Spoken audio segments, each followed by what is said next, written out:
Bonsoir, bonsoir, merci d'être des nôtres. Didjoko Togbeno est à la réalisation de ce grand rendez-vous au son, Gaëtan Akpasso, Igor Ayosso est à la caméra et notre infographiste de ce soir, Robles Avouzoukan. Et oui, on démarre ici ce soir. À tout de suite pour le menu de votre émission. Toutes nos salutations à tous ceux qui nous suivent depuis Grand Popo et environ. Alors, que retenir du grand rendez-vous de ce soir? Retenez que nous allons recevoir Miano Kwesi Kondodo Todegla et les reines Vaudou Ouida. Vous allez la voir tout à l'heure avec Agnat Bello et avec ces deux dames. Nous allons parler du Bénin, berceau du Vaudou, quel apport au tourisme. C'est la rubrique Autant savoir. L'autre rubrique qui va suivre, c'est le monde agricole. Et avec Estelle Pazou et Edgar Degueno, entrepreneurs agricoles, on va parler de l'utilisation des pesticides, un danger pour l'agriculture. C'est une point d'interrogation qui est là et notre invité va y répondre. L'expert de ce soir, Herman Metton, président d'une association de consommateurs. Avec lui, nous allons parler des acquis de 2017, lorsqu'on parle bien sûr d'association de consommateurs au Bénin. Le dernier plateau, c'est nature et bien-être. Amandine Agnambossou va recevoir Marie Dengue, voilà, elle est géographe aménagiste et avec elle, nous parlons de la journée nationale des tortues marines. Quel impact sur le développement durable? Voilà ce qui est prévu pour le grand rendez-vous de ce soir. Tout de suite, on rentre en liaison avec Nadège Sani pour le menu du journal. Nadège, bonsoir. Bonsoir à vous, heureuse d'annoncer. Je ne vous vois pas encore. Et voilà, elle est là, toujours souriante, toute resplendissante, la pleine forme. La parfaite santé, heureuse. Le week-end s'est bien passé? Très bien. D'accord. Alors, on aura quoi au menu de ce soir? Merci à vous, heureuse. Dans ce journal, nous aurons l'avis d'un expert sur l'indice des prix à la consommation qui a connu une hausse. Également, dans cette édition, nous parlerons des nombreuses opportunités qu'offre l'agriculture aux jeunes sans emploi. Et pour finir, nous irons au centre de promotion de l'artisanat pour vous faire découvrir des sacs fabriqués par des artisans béninois. Merci beaucoup Nadège Sani. On aura donc les images et le développement de tous ces sujets avec des images en appui. À tout à l'heure donc, mesdames et messieurs, restez donc avec nous pour recevoir tout de suite Miano Kwesi Kondodo. Voilà, ça me plaît bien de l'appeler parce que ça sonne très bien à l'oreille. Miano Kwesi, voilà, Kondodo Todegla et les reines Vaudou Ouida. Et c'est le premier plateau. On parle Vaudou sur Autant savoir. Tout de suite.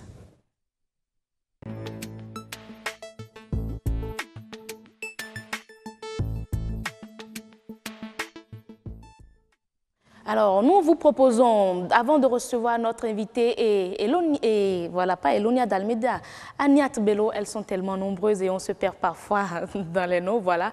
Vous serez tout à l'heure avec Agnat Bello et Miano Kwesi Kondodo, voilà, pour parler du Vaudou, le Bénin berceau du Vaudou, mais quel apport au tourisme. D'abord, suivons ensemble ce Vox Pop réalisé par Malini Chibozo.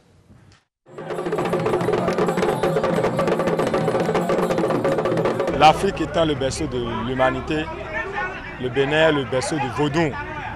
À l'origine, là, nos parents, ils ont des divinités, les Legba, les Hevioso, les Aido Wedo, les Sakpata, les Ogou.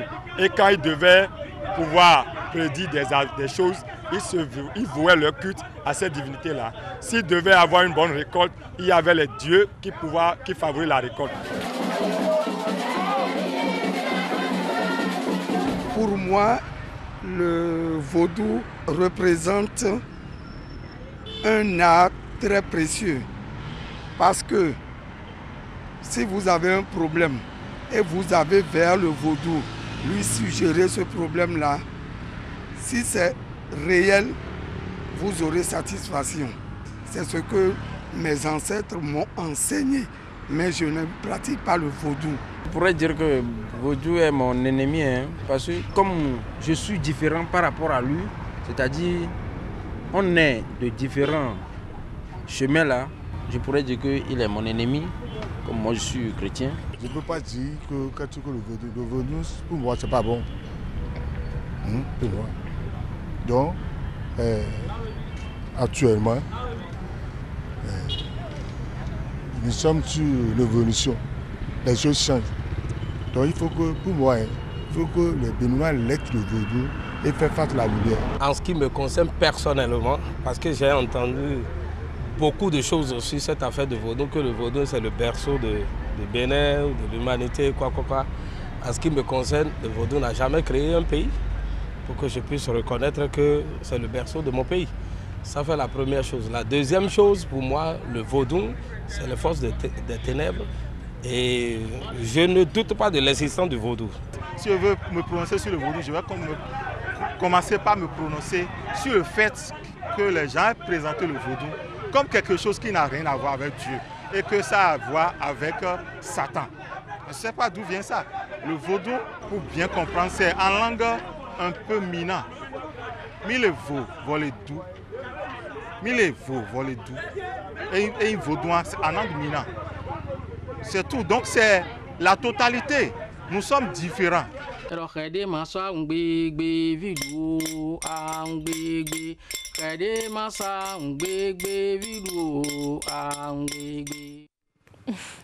Merci donc à vous, Malini Chibozo, pour nous avoir recueilli toutes ces informations venant des populations, des citoyens, je dirais lambda, mais qui en savent assez sur le vaudou.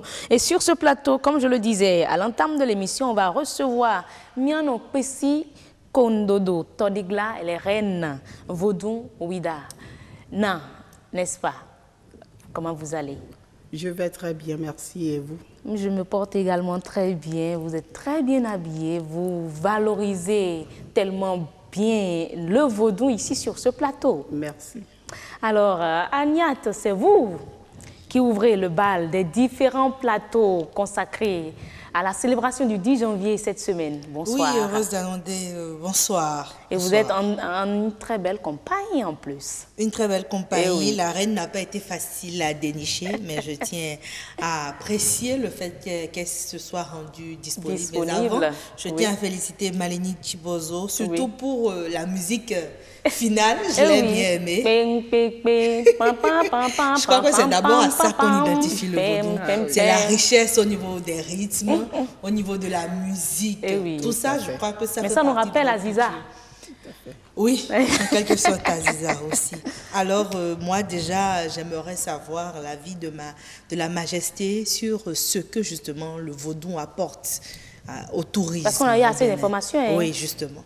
Ben, le vaudou, déjà à l'extérieur, c'est le point de repère du Bénin.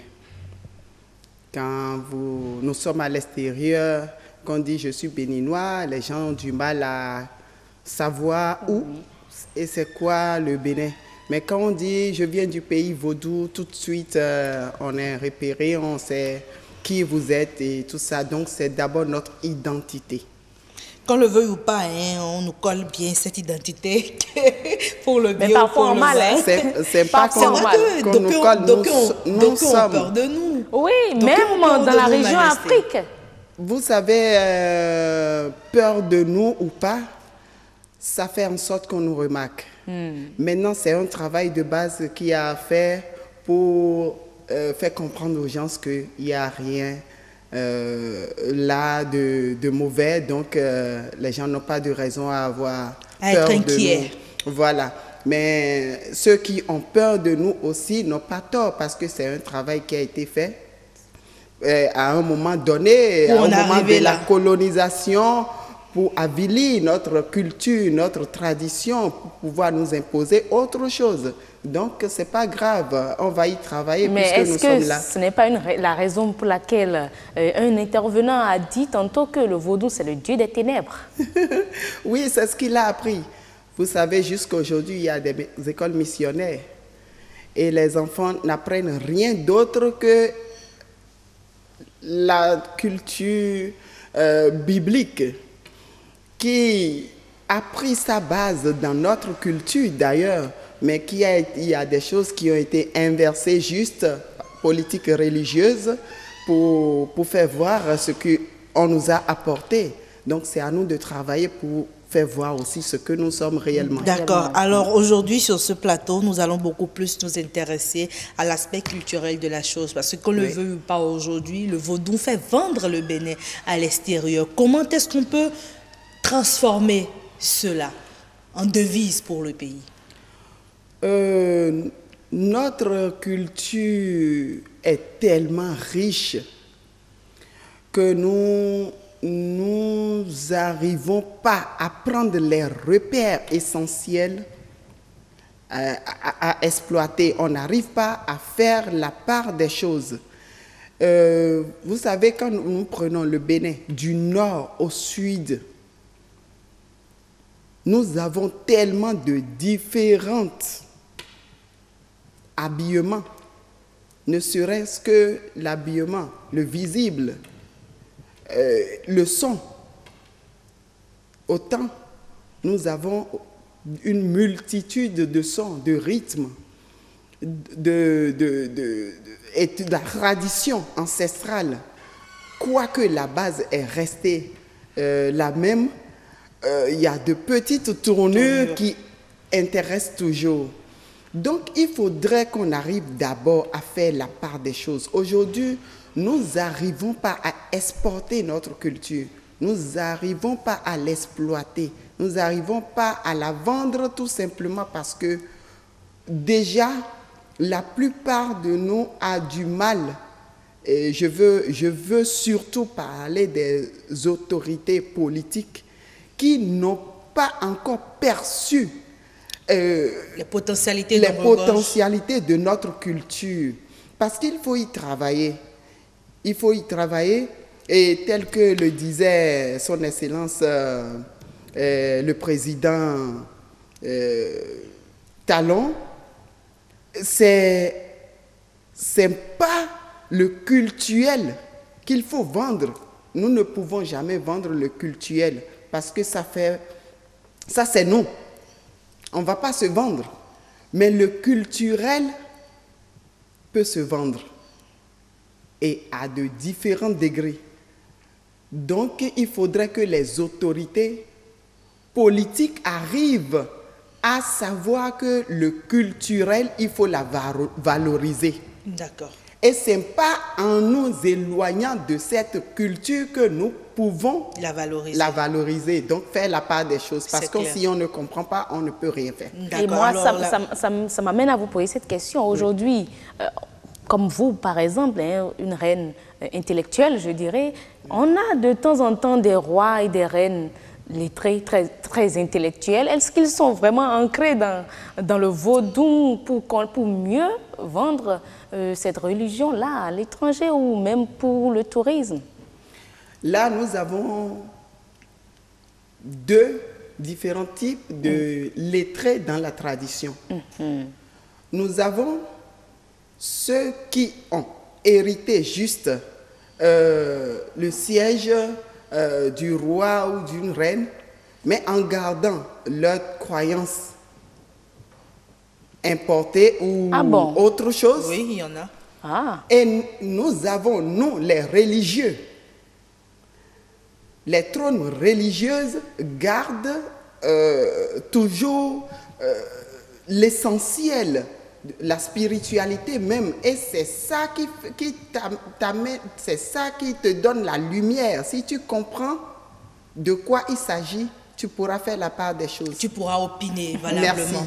Merci. Mais donc il y a des rois, je vous le dis, qui sont des chrétiens. Il y a des rois qui sont des musulmans.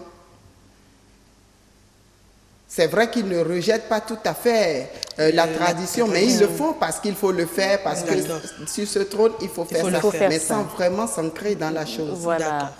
D'accord. Mais déjà, je crois que la particularité, pourquoi nous avons choisi vous avoir sur ce plateau, c'est parce que vous, avec le roi justement, le roi Vaudou au niveau de Ouida, vous faites beaucoup de choses pour pouvoir drainer chaque année des touristes. Comment vous arrivez à atteindre cette cible-là?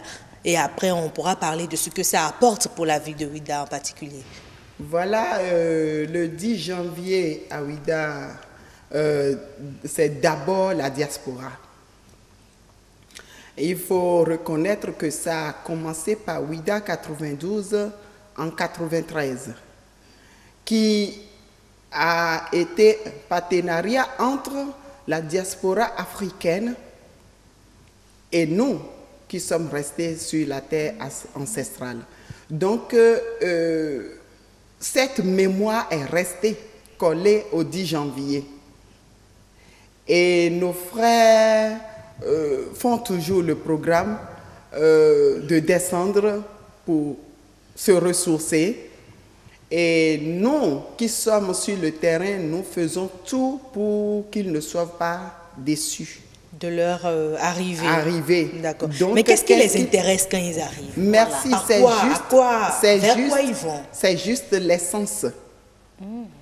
C'est juste l'essence du retrouvail d'abord et la volonté de se connaître.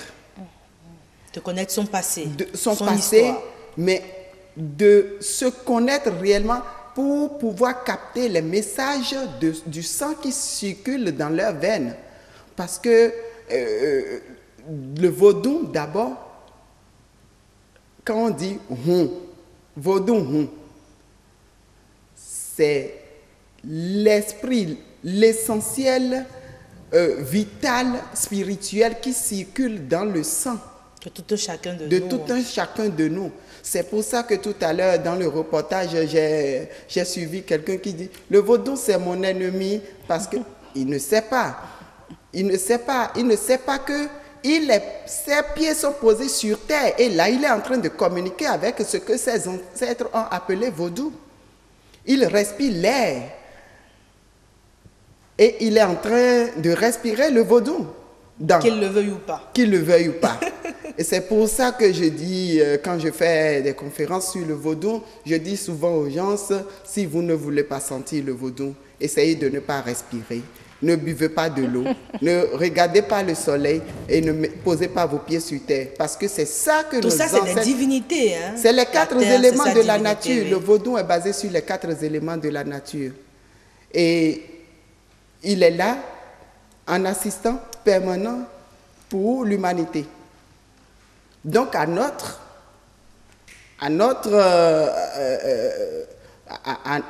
il est là pour nous aider, à notre disposition, à notre portée, et pour nous rendre la vie facile. Sans le vaudou, il n'y aura pas d'être humain sur terre. C'est clair. Parce que si tu ne bois pas de l'eau, si tu ne respires pas l'air pendant 5 minutes, c'est fini, l'humanité. C'est sûr que tu es mort. Majesté, nous aurons le temps, nous aurons le temps, si vous permettez bien, nous aurons le temps de revenir sur l'essence même du vaudou avec vous. Vous avez encore 2 minutes sur le plateau. Justement, il me reste que 2 minutes, mais pour ces 2 minutes, j'aimerais qu'on puisse aller à ce que réellement, ce 10 janvier-là, que vous avez l'habitude de fêter à Ouidah, apporte à la ville en particulier, sur le côté touristique. Le 10 janvier apporte beaucoup, quoique les infrastructures actuelle ne nous permet pas de jouir réellement de la masse qui vous envahit chaque année. Humaine qui nous envahit. Les gens sont obligés de quitter Cotonou, Porto Novo, ailleurs, Grand Pau pour venir à Ouidah. Alors que ces gens-là peuvent dormir à Ouidah, mais déjà le 8 janvier, le 7 janvier, les hôtels sont pleins, ils ne peuvent plus recevoir. Mais quelle est la situation maintenant? Les gens sont déjà annoncés. Oh, Ouidah est déjà plein depuis 4-5 janvier, Ouidah est déjà plein. Il n'y a plus de place, dans les hôtels. Mais comment vous faites pour le transport de tout cela, ce qu'ils vont manger, le restaurant, c'est-à-dire la logistique? Est-ce que réellement vous arrivez à gérer tout ça pour induire réellement des recettes au niveau de la ville? Jusque-là, ça ne va pas à ce niveau. On n'a pas l'essentiel. On n'a pas l'essentiel pour l'instant. Bon, nous aménageons, nous prenons des maisons. En tant que responsable de cette fête, nous prenons des maisons en location, nous organisons des restaurants, voilà, avec les dames sur le terrain et ils arrivent à satisfaire ils ont parfois envie de manger des mets de chez nous. Ils ont même envie d'être à la maison avec nous. Surtout les afro-descendants, ils veulent bien balayer, aller au marché avec nous, préparer pour voir comment ça se passe réellement. Il y a beaucoup aussi d'eux qui ne veulent pas rester à l'hôtel, donc on les introduit dans les familles ou dans des maisons en location où ils sont seuls, mais assistés par des dames voilà, de la culture, qui savent faire des mets de chez nous correctement et tout ça. Donc, c'est comme ça que nous gérons jusque-là. Donc, il y a encore beaucoup à faire. Il y a du travail sur le terrain pour réellement donner le vrai sens de la gestion et de l'exploitation même de cette richesse.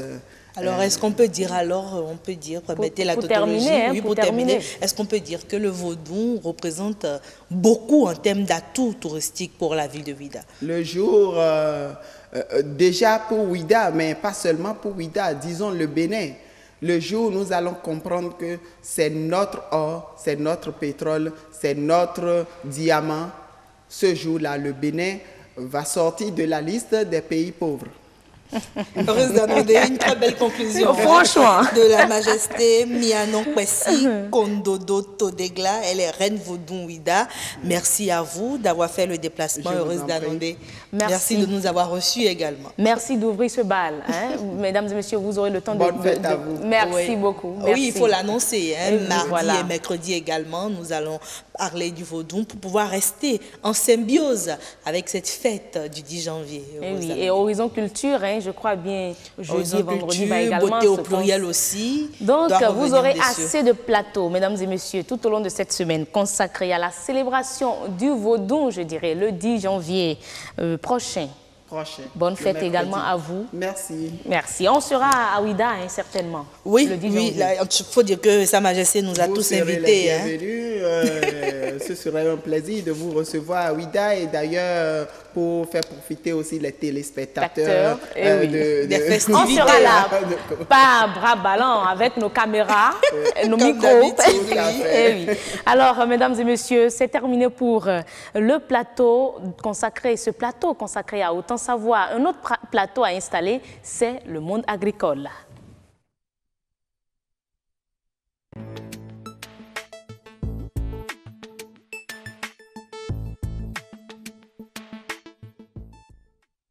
On parle d'un monde agricole de ce soir, d'utilisation des pesticides. Est-ce un danger pour notre agriculture? On aura sur ce plateau un invité, Edgar Deguenon, qui sera reçu par Estelle Pazou. Mais d'abord, suivons ensemble ce reportage réalisé par Karamat Agbatao. Tendons-nous vers la fin de l'utilisation des pesticides chimiques sur nos cultures. Tout porte à y croire. Les chercheurs et les autres acteurs du secteur agricole ont décidé de fédérer leurs efforts et d'en finir avec ces produits toxiques. Il existe toute une panoplie d'alternatives, soit ce qu'on appelle les biopesticides, donc qui peut être d'origine botanique, par exemple l'huile de Nîmes qui est déjà utilisée en lutte biologique, et on peut combiner l'huile de Nîmes avec des biopesticides d'origine virale, donc des virus, mais qui sont très spécifiques aux insectes. La dernière invasion du Lépidoptère legionnaire Spodoptera a permis de révéler l'inefficacité des produits chimiques, lesquels portent atteinte aux plantes et à l'environnement. Plusieurs projets pilotés par des institutions nationales et internationales ont travaillé à la mise au point des alternatives aux pesticides chimiques de synthèse. Il y a une batterie de solutions qui ont montré leur efficacité en laboratoire ou dans les parcelles d'expérimentation. Il s'agit donc d'amener ces solutions-là en milieu réel et de voir si ces efficacités qu'on a vues au niveau de la recherche sont confirmées en milieu réel et de calculer si leur utilisation est économique. Des actions qui vont soulager sans doute les différents acteurs agricoles jusque-là exaspérés. C'est vrai qu'au Bénin, ici, on a des difficultés pour l'élimination de ces pesticides. Souvent, on dit qu'il faut les envoyer à l'extérieur pour destruction et ça coûte extrêmement cher. Donc, certainement qu'à la fin de cet atelier, nous saurons comment manipuler ces pesticides-là. D'un coût global de 2 700 000 $, l'initiative est conduite conjointement par le gouvernement béninois et l'Organisation des Nations Unies pour l'alimentation et l'agriculture, FAO. Au regard des dégâts causés par la chenille dévastatrice, l'heure est à la vigilance. Le défi à relever pour nous dans la recherche, c'est qu'à partir de la prochaine campagne de maïs, donc qui commence dans le sud vers le mois de mars déjà, qu'on soit prêt avec des alternatives, que cette alternative soit mise à la disposition des paysans qui veulent commencer à utiliser ces alternatives pour la lutte contre cette chenille dévastatrice. Sécurité alimentaire rime avec accroissement de la production, un objectif qui ne peut être atteint qu'avec une protection plus efficiente des cultures contre les invasions d'insectes. Et on retrouve sur le plateau Edgar Degueno, expert en agriculture biologique. Monsieur Degueno, merci d'être avec nous ce soir. Bonsoir.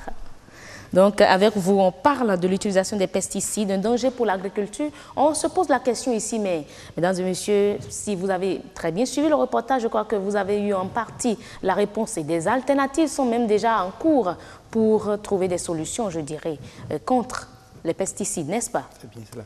Vous serez reçu par Estelle Espérance Aurore Bazou. Esto, comment on se porte? Bonsoir, heureuse, comment vous allez? Je vais très bien, votre semaine a bien démarré. Ça va très bien. Apparemment, mes parents m'ont donné les prénoms spécialement pour vous. Hein. Mais Estelle Espérance Aurore. Ben, allez voir quand nous prononcer cela. Moi, je ne fais encore rien là. Heureuse, on parle sur le monde agricole de l'utilisation des pesticides et, tout à fait. Et des éventuelles conséquences sur les produits issus de l'agriculture. Mais avant, on va commencer par définir pesticides. Alors, merci. Je profite de l'occasion pour souhaiter mes vœux les meilleurs à vous, l'équipe de BB24. C'est pour la première fois on se voit. Une nouvelle année, bien sûr. Tout à fait. Et aux amis téléspectateurs donc, de BB24. Alors, on peut définir tout simplement les pesticides comme des substances qu'on utilise pour pouvoir lutter contre les organismes considérés comme nuisibles. Alors, quels sont ces organismes-là sur lesquels les agriculteurs utilisent les pesticides? Alors, les organismes, ils sont un peu nombreux, mais on peut déjà citer une demi-douzaine. Il y a tout simplement déjà chez nous, comme dans nos champs, il y a ce qu'on appelle les rongeurs. Dans cette catégorie, on classe les rats, les souris, etc. dedans. Il y a les rongeurs. Il y a les limaces, comme les escargots, d'autres là, qui parfois peuvent être nuisibles pour nous. Il y a également dans le sol des éléments qu'on appelle les nématodes. Ce sont des ravageurs également. Il y a les champignons qui attaquent les plantes, mais également les fruits à des moments donnés. Il y a ce qu'on appelle les adventices. En général, il y en a qui disent pas, les cas de langage, il y en a qui disent les mauvaises herbes. Il y a également les insectes. Donc voilà quelques éléments, qu'on appelle nuisibles, contre lesquels on utilise les pesticides de façon générale en agriculture. Alors, quels sont les effets des pesticides sur tout ce que vous venez de citer? Alors, effets, on pourrait les classer en deux. On va dire d'abord l'objectif premier, donc en mettant au point donc, des pesticides, c'est sûr pour forcément donc, des causes nobles, des causes utiles, je veux dire. C'est pour protéger les plantes contre les maladies, les ravageurs des cultures. Alors donc, ce qu'on va dire, si on doit parler d'effets positifs, c'est forcément pour les protéger, pour que nous ayons un rendement assez élevé au niveau donc, de la production agricole.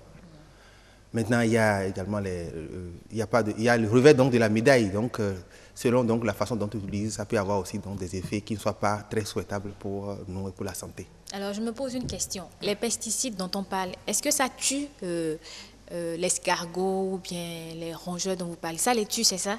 Très bien, c'est une très bonne question. En fait, en définissant tout à l'heure, j'avais dit une substance. Je n'ai pas ajouté le mot chimique comme les gens l'habitude parce qu'il y a des pesticides chimiques, mais il y a des pesticides qui sont issus également donc qui sont produits naturellement, issus donc des extraits de plantes comme l'huile de Nîmes, etc. Alors, il y a des pesticides qui tuent. Là, c'est vraiment, si comme le dit quoi, ça tue vraiment. Mais il y a également des produits phytosanitaires, soit ça lutte contre des ravageurs en empêchant donc ces ravageurs-là, donc par exemple de se multiplier. Ça peut causer par exemple de l'inappétence chez les ravageurs, c'est-à-dire... Ça leur coupe l'appétit. Voilà, ça leur coupe l'appétit, donc ça les empêche donc de manger. Donc ça perturbe également leur cycle de reproduction, etc. Donc il y en a qui tuent, mais il y en a qui dérangent donc la reproduction de ces plants-là. Alors, les pesticides qui tuent les rats et autres rongeurs, est-ce que ce n'est pas... Enfin, est-ce qu'ils n'ont pas la capacité de tuer aussi, en quelque sorte, l'homme? Bien sûr, ça a la capacité de tuer les hommes. C'est justement pour cela que les fabricants, quand on met au point un pesticide, parce que le domaine d'utilisation des pesticides est très réglementé. Il y a des lois qui réglementent cela et il faut pouvoir suivre ces normes-là et cette réglementation-là. Alors ça peut tuer les hommes et c'est pour cela que c'est toujours accompagné, chaque produit est accompagné donc d'une notice d'utilisation. Entre autres éléments que vous allez voir sur la notice, on précise donc les substances actives qui ont été utilisées dedans. On précise les doses qu'on doit utiliser sur chaque type de produit. Par exemple, la dose d'un produit X qu'on peut utiliser sur les légumes n'est pas la même dose qu'on peut utiliser par exemple sur le coton, etc. Donc, il y a les doses, mais il y a également le délai de rémanence. C'est-à-dire que quand vous appliquez ces produits-là, il y a un délai raisonnable au bout duquel il faut attendre de pouvoir récolter pour que ce ne soit pas nuisible pour l'organisme.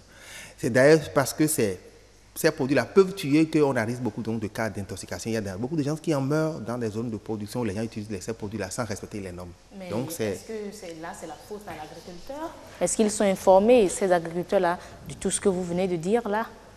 Alors, les notices et tout, est-ce qu'ils sont même... Est-ce que la majorité des agriculteurs, est-ce qu'ils sont lettrés pour pouvoir lire? Alphabétiser tout ça? La notice. Est-ce qu'ils savent même s'il y a une notice dans ces pesticides-là qu'il faut d'abord lire avant de les utiliser? Justement, je crois que la responsabilité est très partagée. On va commencer par ceux qui fabriquent. Alors, on est dans un monde où avec l'industrialisation, il y a beaucoup de gens qui font leurs affaires dans le domaine agricole parce que ils produisent ils mettent au point des produits pour pouvoir permettre d'obtenir des rendements élevés. A priori, c'est noble comme objectif parce qu'on veut pouvoir nourrir le nombre les dizaines de milliards de personnes qui existent sur cette terre-là. Alors, donc, il y a le fait que ceux qui mettent les industriels qui produisent ces pesticides-là, ils ne tiennent souvent pas compte, toujours compte des conditions en milieu réel. Parce qu'on fait des tests en laboratoire, on valide cela, on dit que c'est suffisant pour que le produit soit autorisé. Maintenant, il y a également au niveau des producteurs. Il y a beaucoup de cas, les producteurs et les distributeurs, il y a beaucoup de cas où le produit que vous connaissez sur tel nom est conditionné ou bien sous-conditionné dans beaucoup d'emballages. Et là, vous perdez toute trace des informations sur la fabrication. Okay. Il y a beaucoup de cas où, au lieu par exemple, de vendre, initialement, c'est peut-être 10 litres de conditionnement. Après, les gens font des conditionnements de 2 litres, bien 1 litre, etc., dans des emballages qui ne correspondent plus du tout à ce qui est initialement prévu. Alors, ça fait que les utilisateurs n'ont plus la possibilité de lire les informations dessus. Voilà. Maintenant, on en vient à nos producteurs. C'est vrai, à près de 80%, voilà. Et donc, le problème se pose également comment lire ces informations-là. Mais ce gap-là doit pouvoir être, disons, comblé par tous les encadreurs recrutés au niveau de l'État, les ONG qui sont sur le terrain, qui forment, qui doivent pouvoir mettre au point des stratégies de formation. Et c'est ce cas-là est rempli par les formations, les encadrements sur le terrain. Et je précise également qu'il y a beaucoup d'initiatives où les gens traduisent même les fiches techniques pour pouvoir permettre aux producteurs de pouvoir lire, pour lire ces informations. Mais entre ce qui est enseigné, ce qui est donné pendant les sessions de formation et ce que les producteurs utilisent, pratiquent réellement sur le terrain, il faut voir parfois... Oui, parce qu'il paraît qu'il y a des pesticides qui doivent être utilisés pour la production du coton, qui sont utilisés pour la production maraîchère. Trop de problèmes en fait. Et on se demande alors, lorsqu'on dit pesticides, finalement, il y a du bon, il y a du mauvais. Ce n'est pas que pesticides en même temps, c'est du mauvais. C'est ce qu'on pense souvent. Tout n'est pas chimique. Oui, en fait, il faut distinguer d'abord 2 grandes catégories. Il y a d'abord les produits de synthèse qui sont les produits qu'on appelle les produits chimiques. De façon classique, on appelle les produits chimiques. Et dans le rang des produits chimiques, il y a une classification de la FAO et de l'Organisation de la santé où on classe les produits par catégorie trop dangereux, moins dangereux, et puis recommandés, etc. Donc, pour le même produit, les mêmes molécules, on peut recommander par exemple 100 grammes par litre pour le coton et recommander peut-être 10 grammes par litre pour les cultures maraîchères par exemple. Mais les producteurs ne font pas, il y a beaucoup de zones, ils ne font pas cette différenciation-là avant de pouvoir les appliquer. C'est là où le problème se pose. Mais alors, est-ce qu'on peut consommer sans crainte les produits, par exemple, je prends l'orange, le maïs ou la banane, qui ont été cultivés avec des pesticides par exemple? Est-ce qu'on peut les consommer sans crainte? Alors, je vais dire oui et non.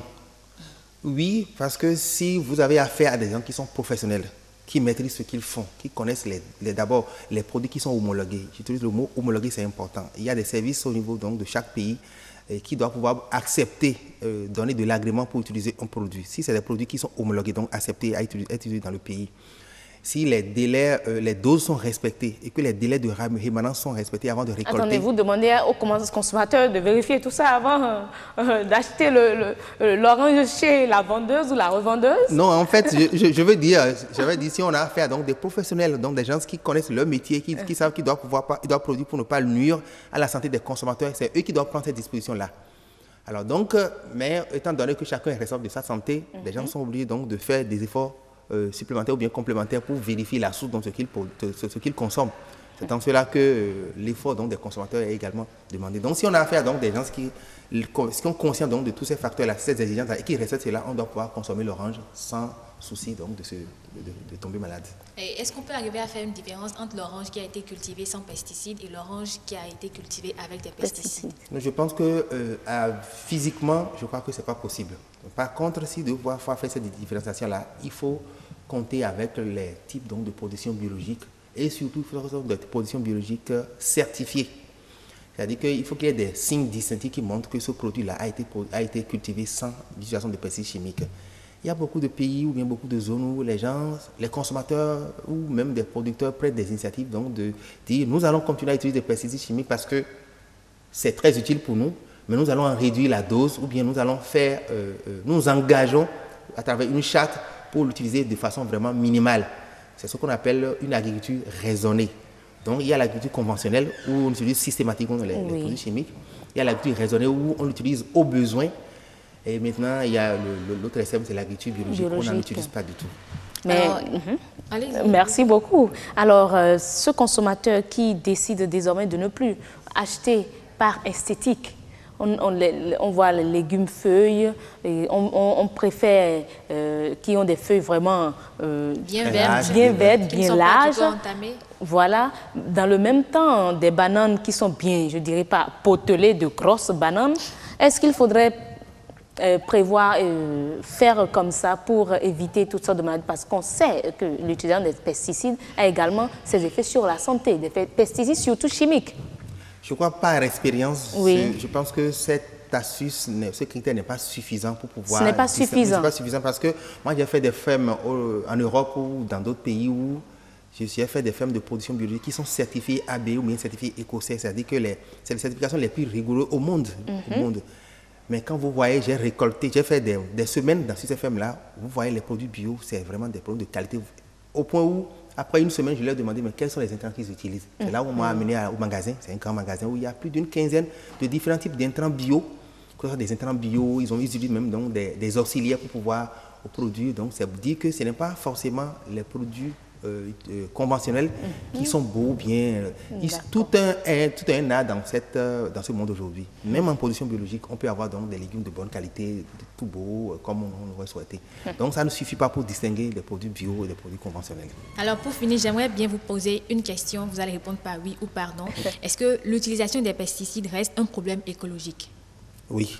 Alors donc, il faut trouver des alternatives. Ah oui, c'est forcément, disons, le canal vers lequel nous tendons parce qu'on ne peut pas continuer à faire confiance, disons, à des producteurs dont on n'est pas sûr, donc qui respectent les normes. On doit pouvoir trouver des alternatives pour pouvoir améliorer ce que nous consommons au quotidien. Merci beaucoup, M. Edgar Diguénon, pour toutes ces clarifications que vous nous apportez. Merci à vous, Estelle Pazou, pour avoir abordé la question avec nous. Mesdames et messieurs, vous êtes édifiés. À présent, il faut savoir faire le choix. N'optez surtout pas pour ce qui est esthétique, parce qu'on vous a dit tantôt que même les bios sont esthétiques. Alors, Estelle Pazou, on se dit à mercredi. Oui, à mercredi. Pour un autre sujet de monde agricole. Mesdames et messieurs, on reste avec vous pour recevoir Adonis Bondan, ActuWeb.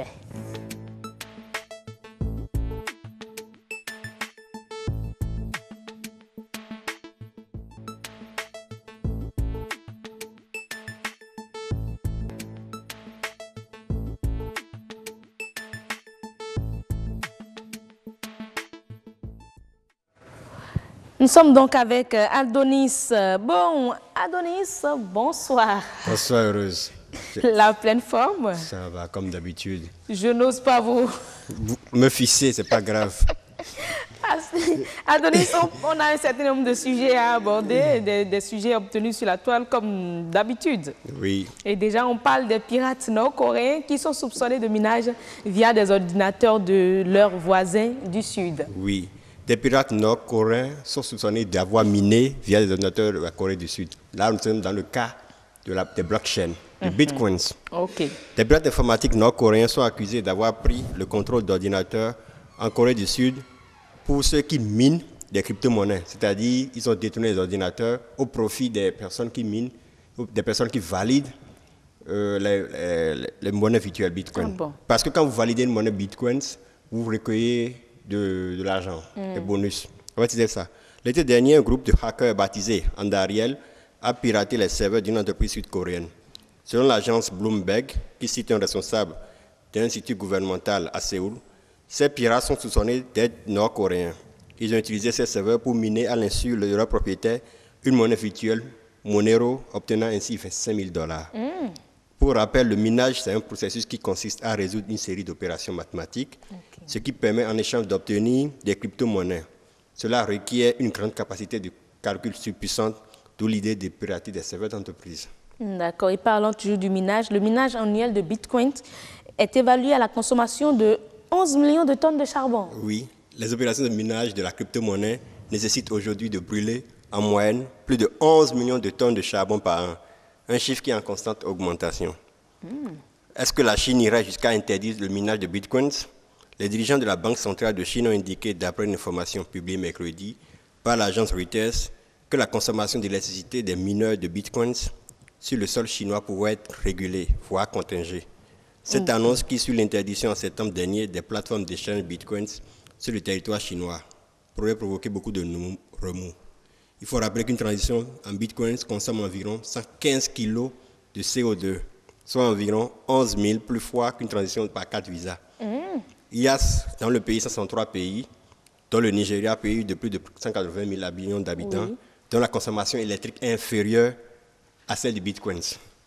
D'après le tableau que nous avons de la source Digiconomist, de 10 000 à 40 000. Oui. La consommation du bitcoin en gigawattheure, cela dépasse même la consommation électrique du Nigeria. Ah bon? Oui. Une autre information, le Qatar autorise les étrangers à détenir 100% des sociétés cotées. Oui, le Qatar va autoriser les investisseurs étrangers à détenir 100% des parts d'une entreprise dans quasiment tous les secteurs de l'économie. Pour le gouvernement, il s'agit de diversifier l'économie à la suite de la crise diplomatique qu'il a eue avec certains pays de ses voisins de Golfe. Il devient donc plus urgent de diversifier les sources de revenus. Doha est également resté sur l'une des économies les plus dynamiques de la région grâce à l'exportation du gaz, mais aussi de l'élan donné aux certaines infrastructures.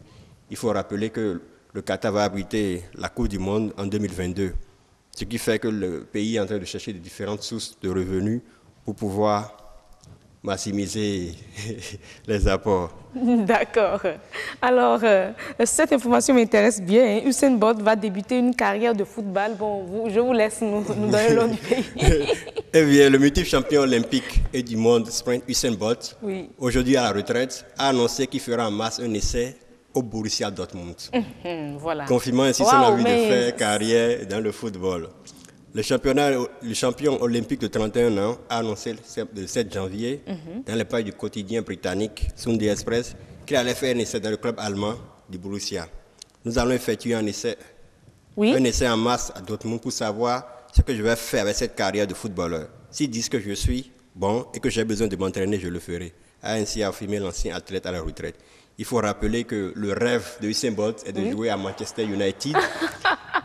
Comme il le dit, l'un de mes rêves... Que son rêve soit réalisé. Oui, l'un de mes plus grands rêves est de signer à Manchester United. Si Dortmund dit que je suis assez bon, je m'accrocherai, je m'entraînerai très dur. Notamment pour pouvoir aller à Manchester, il a parlé avec Alex Ferguson. Je lui ai demandé de glisser un mot favorable pour moi. Il m'a dit que si j'étais en forme et prêt, il verra ce qu'il fera pour moi. Dans le même temps, il a encore affirmé avoir discuté avec son ami Paul Pogba, le milieu de français. Ah bon? Le milieu de français. Bon, je sais que vous avez encore d'autres informations pour nous, mais permettez-moi de vous demander d'être avec nous pour suivre le journal. On va se retrouver pour le reste de l'actualité sur la toile.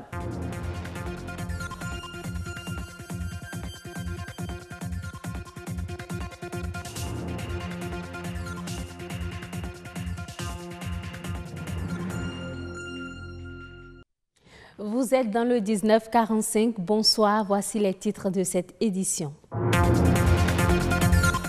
L'indice des prix a connu une hausse non négligeable au Bénin, ce qui influe sur les habitudes des consommateurs. Dans ce journal, nous aurons l'avis d'un expert sur la question.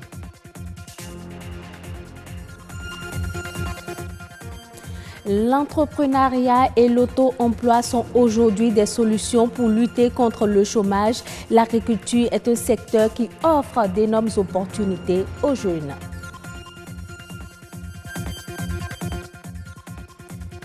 Des sacs fabriqués de façon artisanale sont vendus au centre de promotion de l'artisanat de Cotonou. La vente de ces objets d'art a retenu l'attention d'une équipe de la rédaction. Vous aurez dans ce journal un reportage sur le sujet. Les moyens financiers restent constants, mais les prix augmentent. Pour avoir les mêmes produits qu'auparavant, il faut désormais dépenser plus. Les économistes parlent de la hausse de l'indice des prix à la consommation. De quoi s'agit-il réellement et quelles sont les alternatives possibles? Les réponses dans ce reportage d'Igor Ayoso, Benol Djogbe et Estelle Pazou. L'indice des prix à la consommation est en hausse. Désormais, pour assouvir un besoin aussi élémentaire soit-il, il faut s'armer de courage et surtout d'une bourse conséquente. À bout de souffle, les Béninois s'expriment. Le pain quotidien est devenu très difficile. Même le commerce, ça ne va pas. C'est très dur, le pays est trop serré. C'est trop serré, on ne sait pas là où on va. Chacun y va de sa compréhension et de la lecture qui fait de la situation. Pour les économistes, il y a certes une hausse de l'indice des prix, mais il existe une explication logique. Il faut expliquer que cet indice est l'indice qui exprime généralement le coût de vie dans une économie. Ça explique également l'évolution de l'inflation dans une économie. Donc si cet indice a augmenté, ça veut dire que le coût de vie a augmenté, les prix ont flambé. Et les prix ont évolué et les prix ont grimpé. Une enquête de l'Institut national de la statistique et de l'analyse économique de janvier 2017 indique que la hausse observée est surtout liée à l'augmentation des prix du logement, de l'eau et du gaz. Selon la même enquête, la carpe fumée a connu une hausse de 58,5% et la carpe blanche une hausse de 11,1%. La banane plantain a haussé de 40,8%. Les crabes frais se rajoutent à la liste avec une augmentation de 16,4%. Face à cette tendance dont l'issue est imprévisible, des solutions s'imposent. Il faudrait que le Béninois lambda cherche des produits de substitution, c'est-à-dire les produits qui coûtent moins cher. Et en lieu et place du gaz, d'utiliser d'autres choses. Moi, j'ai vu, il y a certains qui utilisent des coquilles à la place, par exemple, du gaz ou bien, du pétrole. Donc nous devons quand même réfléchir et sortir des choses qui puissent vraiment se situer assez bien et dont les prix ne font que flamber. L'entrepreneuriat et l'auto-emploi sont des solutions contre le chômage. L'agriculture est l'un des secteurs qui offre assez d'opportunités aux jeunes. C'est l'essentiel à retenir de ce reportage que nous proposent ici Mathieu Sokeno et Armel Dosoukago. L'auto-emploi et l'insertion des jeunes dans le milieu professionnel restent des défis majeurs pour l'économie béninoise. La dynamisation de l'économie dépend entre autres de l'entrepreneuriat, notamment dans le secteur agricole. Pour réussir un entrepreneur agricole, il faut d'abord apprendre le métier. Apprendre le métier, c'est d'abord avoir les capacités nécessaires, comme vivre chez un paysan pendant quelques temps, pour avoir les compétences nécessaires, avoir suivi la formation d'agronome et vraiment aller sur le terrain. Ou d'abord avoir un parent qui soit paysan et rester avec lui, ou dans les structures comme Songaï, et fait d'avoir la formation. De secondo, il faut avoir également la capacité managériale. Moi, je me dis si elle devenait se faire former, parce qu'en temps dans des années antérieures, j'étais en formation, c'est-à-dire lycée technique commercial de Porto-Novo.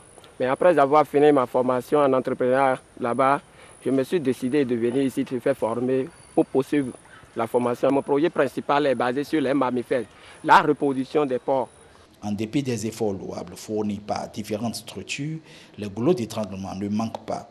Quelques difficultés se dressent sur le chemin de ces jeunes qui ont envie d'entreprendre. Le problème fondamental que nous avons dans l'agriculture, c'est le problème foncier.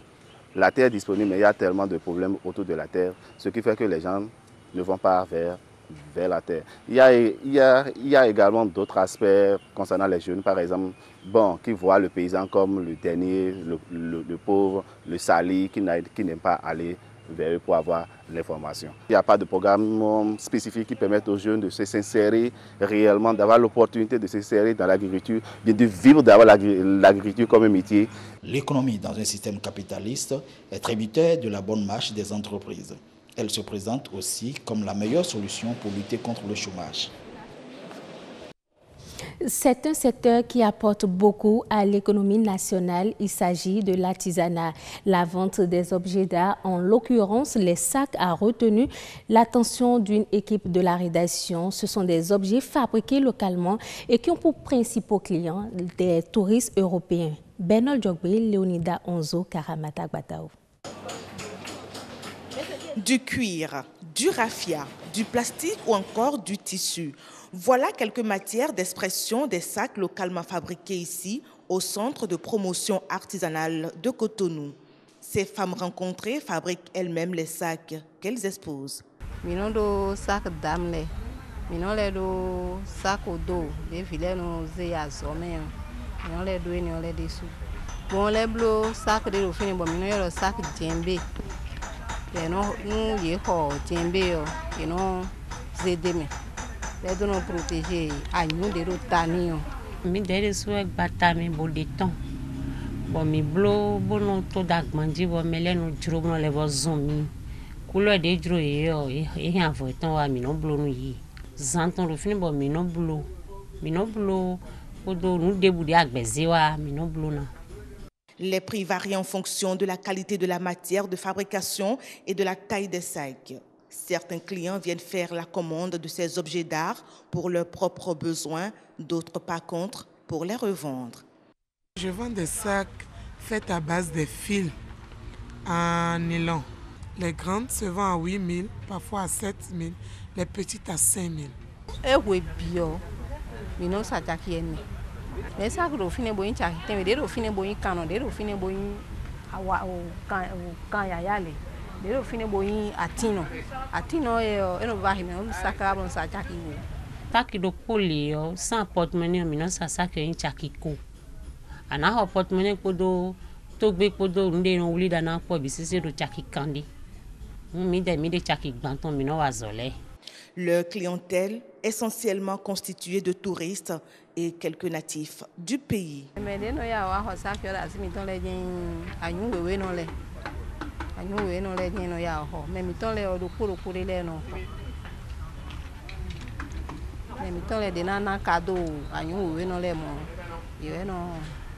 Ces sacs offrent tout un chacun une certaine originalité pour l'usage. S'en procurer est une manière de participer à la promotion de l'artisanat local, un secteur qui contribue à plus de 11% du produit intérieur brut. Ils sont jeunes et férus de littérature, mais n'ont pas forcément les moyens de concrétiser leur rêve, celui de marquer l'histoire de la littérature béninoise par leurs œuvres. Fort heureusement, depuis environ une dizaine d'années, des concours littéraires sont organisés au Bénin pour détecter, former et promouvoir de jeunes auteurs. Mathieu Sokeno, Lucrèce Degla. Quelle romancière est l'auteur de Riwan ou le chemin de sable ou encore du Baobab fou? C'est Ken Bougoul. La littérature béninoise est essentiellement d'expression française, même s'il existe quelques ouvrages en langue béninoise très peu connus. La littérature béninoise a beaucoup évolué depuis les années 20. Autrefois réservée à une certaine catégorie d'érudits, elle ouvre désormais le champ à de jeunes auteurs grâce au concours littéraire. La mère du foyer n'était pas là. Ailleurs, loin, dans la case de la guérisseuse, elle poussait les cris de l'accouchement. L'enfant, lui, poussait des cris de victoire, la victoire de la vie. L'enfant naissait ce 21 juin 1998. C'était une fille. Et aujourd'hui, elle a 19 ans. Elle aime la littérature à mourir et est en deuxième année de journalisme. Et demain, elle veut conquérir le monde. Elle, c'est moi. Et moi, c'est André. Je prépare à Miss Littérature parce que j'adore la littérature en général et j'aime lire la littérature dans tous les domaines, que ce soit la littérature béninoise ou la littérature du monde. L'ambition des promoteurs de ces concours est de susciter chez la couche juvénile le goût de la lecture et de l'écriture. Nous avons organisé Miss Littérature parce que nous avons ressenti le besoin d'encourager les jeunes filles amoureuses de la lecture à persévérer dans cette lancée. Et nous avons également voulu inviter tous les autres jeunes, qu'ils soient garçons ou filles, à mieux s'intéresser à la littérature. Le concept Plume Dorée est simple. Il s'agit d'aider les jeunes porteurs de projets, les jeunes écrivains à sortir leurs manuscrits des disques durs de leur tiroir et de mettre en avant les meilleurs porteurs de projets, de mettre en avant leurs projets. De telles initiatives sont bienvenues, d'autant plus qu'elles offrent aux participants un creuset pour se perfectionner. Au niveau de la détection, nous en avons fait par centaines. Il y a beaucoup de jeunes, contrairement à ce qu'on pourrait imaginer, il y a beaucoup de jeunes qui sont porteurs de projets, qui ont des projets intéressants. Bon, d'autres, des projets qui sont moins intéressants, mais justement qui nécessitent un accompagnement, d'où la formation. Donc, que nous mettons en place doublement à travers des ateliers d'écriture et une résidence d'écriture. Les ateliers nous permettant de donner les rudiments à un nombre un peu plus large de porteurs de projets. Et à la suite des ateliers, nous en retenons 5 qui vont en résidence. Le concept de la résidence, il s'agit globalement de 15 à 21 jours d'internement en griffe où ils sont encadrés par des personnes plus avisées. C'est également l'opportunité pour les plus doués de voir se concrétiser un début de carrière dans le monde de la littérature. La publication. Publier, pour nous, c'est un acte, c'est l'un des actes forts, l'un des actes fondateurs même de la démarche. Donc depuis 2008 jusqu'à maintenant, nous avons publié à peu près 45 auteurs dans 10 recueils ou ouvrages individuels différents. Donc chaque année, nous publions un livre qui peut être dans le cadre d'un roman, donc un seul manuscrit édité, ou quand il s'agit de la nouvelle ou du théâtre, un recueil. Au-delà du fait d'encourager les filles à lire, c'est également de les suivre sur la voie de la création littéraire. Et puis donc, nous avons demandé à ces 10 finalistes si elles souhaitaient écrire. Elles ont dit oui. Et elles ont chacune écrit une nouvelle. Nous les avons accompagnées avec toute une batterie d'activités, des ateliers d'écriture essentiellement, et un processus éditorial, et qui a donc donné naissance à ce recueil de nouvelles Diadème. Une dizaine d'ouvrages pour le compte du concours Plume Dorée et le deuxième en cours pour le concours Miss Littérature. De nouvelles vocations suscitées et déjà plusieurs carrières mises en branle. De quoi espérer de beaux jours pour la littérature béninoise. On applaudit, madame, monsieur, on applaudit très fort. Merci de nous avoir suivis. À bientôt. Mesdames et messieurs, retour en plateau. Après avoir suivi le journal avec Nadège Soni, on va retrouver sur le plateau pour poursuivre les échanges en ce qui concerne l'actualité sur le web, l'actualité sur la toile précisément, Adonis Bon. Mais d'abord, retenez que la suite du grand rendez-vous vous propose de recevoir Marie Diengue, elle est géographe aménagiste dans la rubrique Nature et bien-être. Et avec elle, Amandine Agnambossou va parler de la Journée nationale des tortues marines. Quel impact sur le développement durable? Et également, vous aurez tout à l'heure notre expert Herman Menton, président d'une association de consommateurs, pour parler des acquis en matière de lutte. Voilà, lorsqu'on parle d'association de consommateurs au Bénin, les acquis en 2017. On poursuit nos échanges avec Adonis Bon. Adonis, alors on parlait de Usain Bolt qui va débuter une carrière de football au Borussia Dortmund en masse. Voilà. Et il a dit, cela me rend heureux, oui. Je ne suis pas nerveux, mais c'est différent parce que c'est du football maintenant. Je prenais du temps pour m'adapter, mais une fois que j'aurai joué quelques rencontres, j'y serai habitué. Et comme on l'a dit, l'un de ses plus grands rêves, c'est de signer à Manchester. Si Dortmund dit que je suis assez bon, je m'accrocherai et m'entraîner très dur. En tout cas, on souhaite vivement que ce rêve soit réalisé.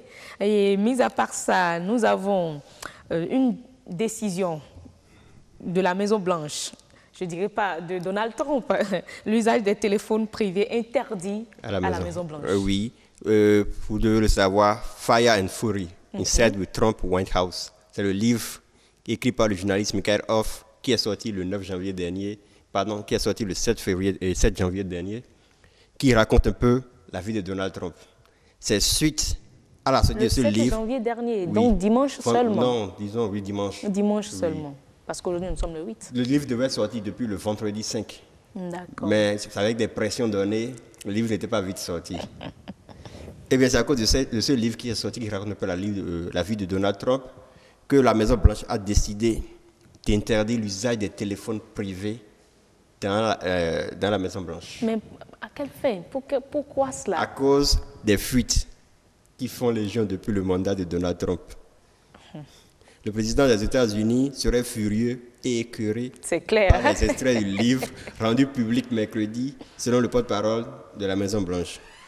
Le livre écrit, s'il y a des raisons de douter de sa totale véracité, il n'a pas empêché de provoquer des vives réactions face aux éventuels phrases chocs que le livre contient. Désormais, il semblait que les employés de la Maison-Blanche soient condamnés à l'ultime châtiment, l'interdiction d'utiliser leur téléphone personnel au sein de l'aile ouest, partie de la Maison-Blanche dans laquelle se trouve notamment le bureau ovale. D'accord. C'est-à-dire que c'est l'aile ouest que l'usage du téléphone est interdit. Déjà, il faut rappeler que dans les écoles aussi, les téléphones sont déjà interdits aux États-Unis. Ah bon? Oui. Selon Bloomberg, cette mesure avait été évoquée en novembre dernier et que les employés ne l'avaient pas déjà approuvée. La raison tient du fait que les téléphones que la Maison-Blanche les avait fournis ne pourraient pas être utilisés pour envoyer des SMS. Donc, pas pratique pour prévenir sa famille que l'on sera en retard au dîner ou à cause du frasque. Et voilà ce qui en ressort. Eh bien, on a parlé du minage tout à l'heure. Je voulais expliquer avant de... Parce que beaucoup se posent des questions. Quand on parle de transactions bancaires, c'est un État central qui gère. Donc, pour pouvoir que la transaction soit effectuée, il faut plusieurs conditions. Est-ce que le compte est approvisionné? Est-ce que le compte est valable? Ça, c'est au niveau de la transaction normale. Maintenant, pour le minage, c'est plusieurs personnes qui valident cette transaction. Et comment se fait cette transaction? Les personnes, grâce à le supercalcul, doivent deviner les résultats de certains calculs, ce qui nécessite d'avoir une grande capacité de calcul, une superpuissance. Ah bon? Oui, et c'est le premier à deviner la réponse qui valide cette transaction, ce qui fait que ça consomme beaucoup d'énergie. Je vois. Et celui qui résout cette équation gagne 12,5 bitcoins par transaction. Raison pour laquelle on dit le minage annuel du Bitcoin est évalué à la consommation de 11 millions de tonnes de charbon par an. Merci Adonis pour toutes ces informations. On se retrouve demain, n'est-ce pas, pour d'autres informations collectées sur la toile. En attendant, je vous fixe. Continuez avec vos fixations. Mesdames et messieurs, on reste avec vous pour recevoir notre expert avec Herman Menton. On va parler des associations de consommation au Bénin, de consommateurs au Bénin, les acquis de 2017. Monsieur Menton, bonsoir. Bonsoir, madame. Vous vous portez très bien, mes meilleurs voeux. Meilleurs vœux à vous aussi et à tout le personnel de BB24. N'est-ce pas? C'est donc vous que nous allons recevoir tout à l'heure dans la rubrique Expert.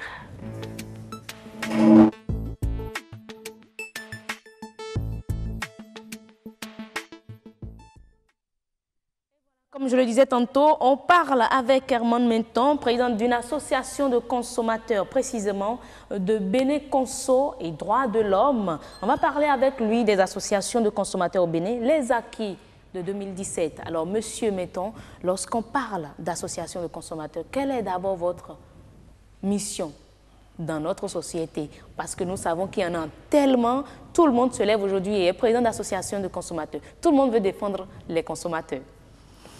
Merci, madame, pour cette opportunité que vous nous offrez en ce début d'année de 2018 pour pouvoir aborder cette préoccupation. Il est vrai que les associations de défense des consommateurs sont nombreuses sur l'ensemble du territoire national. Vous le confirmez? Oui, je le confirme. mais très peu sont vraiment, je dirais, engagés et très actifs sur le terrain. Vous pouvez le constater en tant que journaliste avec vos collègues reporters des autres oui, canaux. On voit entre autres vous, Robin Akromessi, Ernest Baguidi. Et, bon, voilà, donc notre mission, vous savez, nous sommes dans l'éveil, la veille, l'alerte et la sensibilisation. L'éveil. Oui. Qu'est-ce que vous y mettez? L'éveil, c'est que, bon, nous ne dormons pas et puis nous sommes très éveillés, nous sommes attentifs à tout ce qui se passe. Vous voyez un peu.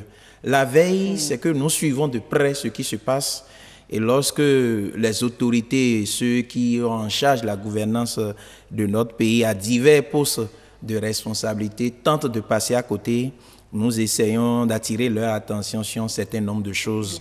L'alerte, quand ça ne va pas, nous alertons, nous montons au créneau et on crie, on marche, on dénonce avec toute l'énergie nécessaire. Et la sensibilisation, c'est pour dire aux consommateurs, attention, évitez telle chose, n'allez pas dans tel sens, les téléphones portables, vos factures, dans presque tous les domaines, nous essayons de les sensibiliser parce qu'ils sont nombreux, ces consommateurs, qui n'ont pas l'information et parfois ils sont victimes d'un certain nombre d'abus, d'un certain nombre de choses. Avec la sensibilisation, nous essayons de les aider à se sortir d'affaires quand ils sont face à certaines difficultés. Mais malheureusement, on constate très souvent que vous êtes plus dans l'alerte que dans la sensibilisation. Oui, que madame. Dans la veille et dans l'éveil. Merci. Non, vous êtes, comme je viens de le dire tantôt, vous êtes au parfum de tout. Effectivement, nous sommes dans l'alerte parce que c'est à ce niveau où il y a assez de problèmes. Parce que quand vous n'alertez pas souvent, les autorités ont tendance à dormir. Et vous savez très bien, parce que vous qui êtes là, et on a l'habitude de dire, on a rencontré son Excellence, l'ex-président Yahi Boni, on lui a dit à l'époque, Monsieur le Président, vous êtes aussi consommateur, donc nous vous défendons. Mais si on n'alerte pas, c'est tout comme si que tout se passe bien dans le pays. Regardez par exemple, nous étions en train d'alerter il y a des années par rapport à la production du pain. Tout ce qui rentre dedans, la manière dont c'est nuisible pour le consommateur. Et c'est finalement en 2017, en tout cas avec l'avènement de ce régime, et l'ex-ministre Lazare Sekou-Ito, quand vous parlez d'acquis, on ne peut pas dire qu'il y a encore des acquis, mais il y a des actions fortes qui sont posées par les gouvernants actuels. Et si ça peut continuer dans ce sens, et si en temps il n'y a pas eu de relâchement, nous pouvons véritablement dire qu'il y a des acquis. Mais il y a des choses qui ont été annoncées. Quand je prends la production du pain, des boulangeries qui ont été fermées, quand je prends le domaine des faux médicaments, on a marché dans ce pays pour dénoncer. J'avais eu à dire lors de mon intervention que je crois en ce gouvernement qu'il fera des choses dans ce domaine en ce qui concerne les faux médicaments. On constate. On constate parce que c'est un secteur qui a la peau dure à cause de ceux-là, des barons, des dinosaures qui animent ce secteur. Et finalement, les gens disaient, man, bon, tu l'as dit. J'ai dit oui, mais on n'a pas fini parce que le gouvernement doit continuer dans ce sens. Donc, s'il faut parler d'acquis, il n'y a pas encore eu d'acquis vraiment digne. On peut dire, voilà des acquis sur lesquels on peut compter pour 2017, mais il y a des actions fortes. Et quelles sont ces actions, entre autres? Bon, vous aviez parlé la production du pain, ce que le gouvernement fait, les faux médicaments, et en ce qui concerne les réseaux GSM, vous avez vu, il y a eu tellement de décisions. L'autorité de régulation des communications électroniques de la Poste, vous savez, on en a parlé un temps, c'est une autorité qui a dormi. On se disait, bon, est-ce que l'ARCEP joue réellement son rôle? Mais avec, comment dire, les nouveaux membres, l'équipe actuelle, bien qu'il y ait des anciens dedans, on sent déjà que ça bouge au niveau des GSM. Et ceux-là, les opérateurs GSM en train de réduire leur nuisance sur les consommateurs en matière d'utilisation. Je crois qu'il y a quand même un représentant d'association de consommateurs au sein. Oui, voilà. Oui, il y a un représentant. Et pourtant, l'ARCEP a dormi pendant un bon moment. Comme vous le dites, je m'en tiens qu'à vos propos. Oui, j'affirme, j'assume ce que je dis. Mais effectivement, l'ARCEP a dormi. Bon, on avait vu des actions sporadiques, mais qui n'avaient pas prospéré dans le temps. Jusqu'à présent, il y a toujours un représentant. Maintenant, je suppose, si je prends un exemple par BB24, où vous, Heureuse, vous avez un point de vue et que votre point de vue, parmi 7 personnes, vous êtes la seule personne à avoir ce point de vue et que les autres ne vous accompagnent pas, vous comprenez déjà que vous ne pouvez pas faire grand-chose. Donc, c'est un seul membre au niveau de l'ARCEP pour les consommateurs, alors qu'on sait que le gouvernement a envoyé au moins 5 à 4, donc vous comprenez? Vous souhaiteriez qu'on envoie 3 ou tous les 7? Oui, assez, parce que lorsqu'on dit consommateurs, et on sait que ceux-là défendent réellement les consommateurs et portent la voix des consommateurs, parce que je ne parle pas des représentants qui vont se contenter des jetons de présence et oublier leur mission première, parce que c'est aussi ça la chose. Parce que vous touchez à des choses et vous est vraiment difficile de parler, d'alerter. Parce que qu'est-ce que nous on a souvent dit?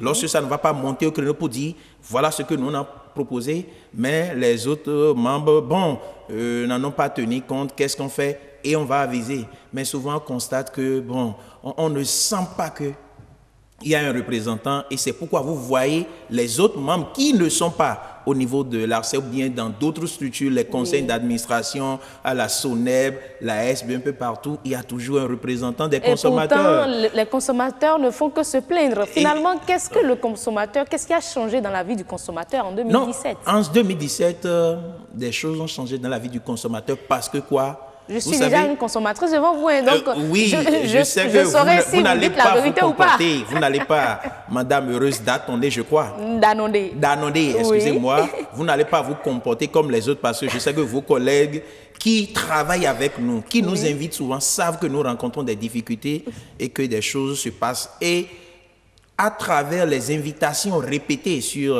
les chaînes de radio et télévision qui nous associent beaucoup plus, il y a la sensibilisation. Vous comprenez, on sensibilise plus, on alerte plus. Et quand je dis que les GSM ont réduit leur nuisance, vous voyez la production du pain, la lutte contre les faux médicaments, il y a de cela 53 ans, ce n'était pas le cas. Donc on sent déjà, on voit déjà un changement. Maintenant, ce changement n'est pas encore véritablement constaté par le consommateur parce qu'il n'y a pas encore eu, je dis, la continuité qu'il faut, parce qu'il faut des actes, je dis, constants et permanents. Mais s'il faut faire un pas et dormir pendant 3 mois, 6 mois et faire encore un autre pas, le consommateur sent que rien ne se fait. Et nous les comprenons, malgré que nous soyons toujours au front, nous les comprenons. Mais il faut aussi dire, Madame Heureuse Danondé, que les consommateurs ne se joignent pas à nous pour la lutte. Parce que les consommateurs, finalement, ne vous font plus confiance. D'autant plus, je suis consommatrice, comme je l'ai dit. Oui. On voit M. Metton dans tous les domaines. Il défend les consommateurs de l'énergie, les consommateurs de l'eau, les consommateurs ou les malades dans les hôpitaux. Finalement, pourquoi les agences, les associations de consommateurs ne sont pas spécialisées dans un domaine donné? Est-ce que ça ne va pas plus marcher?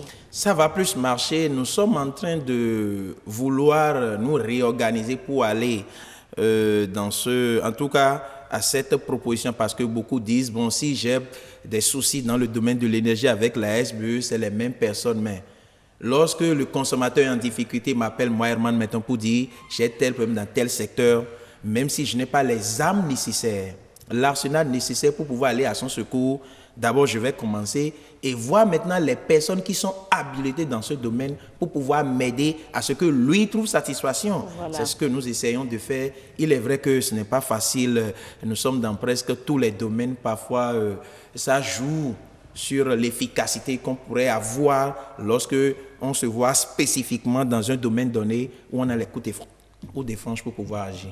Mais finalement, si on a autant d'associations de consommateurs, c'est que quelque part, vous souriez parce que vous savez de quoi non, quand vous dites assez, oui, ça me fait sourire quand on dit assez, je vous trouve raison, je ne vais pas le nier. Finalement, qu'est-ce que vous vouliez dire? Non, je ne suis pas un visionnaire pour lire.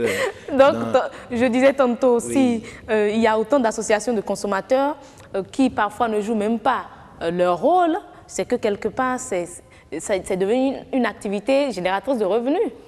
Non. Où on gagne assez en créant des associations de consommateurs. Non, bon, je vais vous demander en tant que journaliste, vous pouvez associer vos collègues pour analyser, étudier, enquêter sur la vie de ces responsables que vous voyez souvent.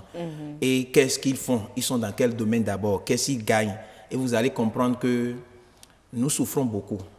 Ça, bon, en tout cas, moi, me concernant, vous n'allez pas entendre le nom de Herman Menton dans une structure, conseil d'administration ou bien telle chose, où chaque fois il va émarger. D'autres disent que, bon, avec les réseaux GSM, vous n'achetez pas de crédit, on vous envoie des millions. Moi, ça me fait sourire, madame. Ça me fait sourire. La lutte n'est pas facile. Et je pense que les consommateurs doivent davantage nous faire confiance pour voir si réellement, au bout là, ils auront satisfaction ou pas, que de rester dans un coin pour dire, bon, si moi j'ai une activité, je gagne bien ma vie, alors ça n'a rien à voir avec l'association de consommateurs. Bien au contraire, on sort encore ses propres sous pour investir dans des activités. Et je vous l'ai dit quand on parlait tout à l'heure, on faisait le briefing, que j'ai organisé une marche, mon association a organisé une marche pour dénoncer l'escroquerie des réseaux GSM. On a quitté l'Étoile Rouge pour atterrir dans 2 directions, je ne veux pas citer les noms ici, mais quand on a demandé à ce que les gens se mobilisent pour accompagner la marche, qu'est-ce qu'ils avaient dit? Est-ce que mes 2 000 francs sont garantis? Est-ce que mes 3 000 francs sont garantis pour la marche? Vous voyez? Et à la fin, j'ai été obligé de sortir 200 francs, 300 francs, 500 pour donner à des gens pour prendre Zim pour rentrer. Et quand c'est comme ça, et je leur ai dit, quand les réseaux là vont réduire leur nuisance, l'escroquerie, vous achetez de crédit, il n'y a pas de mots, il n'y a pas de connexion, les crédits s'en vont, ce ne serait pas seulement pour les numéros de Herman Menton, c'est seulement pour les numéros de tous les consommateurs. Mais si la situation de vos, je ne dirais pas militants ou de vos membres est encore à ce stade-là, c'est que quelque part, vos objectifs ne sont pas encore atteints au niveau de vos associations. En ce qui concerne les associations de consommateurs, pour atteindre les objectifs-là, ce ne serait pas de sitôt.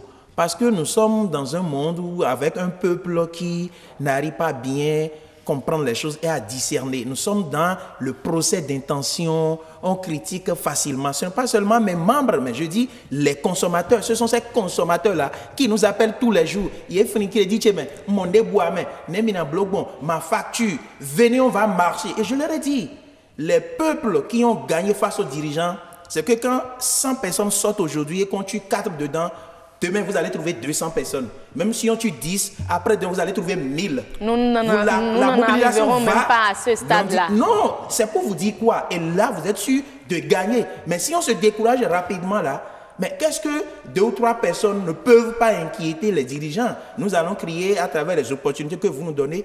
Mais ça s'arrête là. Ce n'est pas suffisant. Mais lorsqu'on voit que, attention, on a dit marche contre les réseaux GSM, marche contre la SBE, la SONEB, telle structure, et vous voyez la rue bondée de monde, on se dit, mais attention, il y a un problème, il faut réagir. Mais si c'est 2 ou 3 personnes qui vont tout le temps parcourir les radios et télévisions pour crier, alerter, pour dire ça ne va pas là, ce n'est pas suffisant. Et nous vous invitons, est-ce que vous êtes membre, par exemple, d'une association de consommateurs? C'est ce que l'on a l'habitude de dire. Est-ce que l'État, quelque part, accompagne les associations de consommateurs? Pour le moment, non, mais on sent déjà une prise de responsabilité de la part de nos gouvernants actuels. Sinon, il y a 10 ans, ça a été le cas, on a envoyé, je crois, 30 millions, nous n'étions pas encore nés, et la manière dont les gens ont partagé les sous, peut-être que c'est ça qui a donné l'envie à certaines personnes de se lancer dedans pour voir si, bon, en temps, il y aura encore d'autres... Pour le partage des millions. Pour le partage des millions, heureusement que ça a été suspendu. Mais il y a des gens qui ont encore pignon sur rue et qui font des choses sur le terrain. Pour cette année 2018, qu'est-ce qu'on peut attendre de vous, association de consommateurs? Pour cette année 2018, c'est l'intensification de ce qui a commencé. Est-ce qu'il y a des domaines déjà ciblés? Les domaines, c'est pas nouveau. Hein. Souvent, c'est la SBE, la SONEB, le pain, les faux médicaments, l'environnement, les GSM, c'est souvent ça. Et si depuis des années nous crions, quand vous allez jeter, peut-être faire recours en arrière pour voir, mais quels sont ces domaines-là qui intéressent les responsables d'associations de consommateurs? Ce sont ceux-là, vous comprenez? Donc ce qui a demandé au gouvernant, c'est de ne pas baisser la garde, parce que quand les gens crient tous les jours, vous appellent à un crédit chez moi, connexion sur le hier. À Nyanso facture disant, j'ai 2 impayés pour la SONEB, on vient, les gens sont venus enlever mon compteur. Vous comprenez? Donc souvent c'est ça. Donc si nos gouvernants peuvent déjà nous continuer avec ce qu'ils font, et je pense que son Excellence, M. Patrice Talon, avec la détermination qui l'anime, va nous aider. Nous, on ne demande pas forcément de nous donner des millions pour dire allez-y. Non, non, non. Est-ce que ces associations de bureaux, ça ne sert à rien d'avoir une association Dans le sac, on dit tu es où? Il est incapable de dire je suis à tel endroit. Et j'espère que votre association. Moi, je suis à Védocor, Carrefour Zenzoumen, c'est bien connu.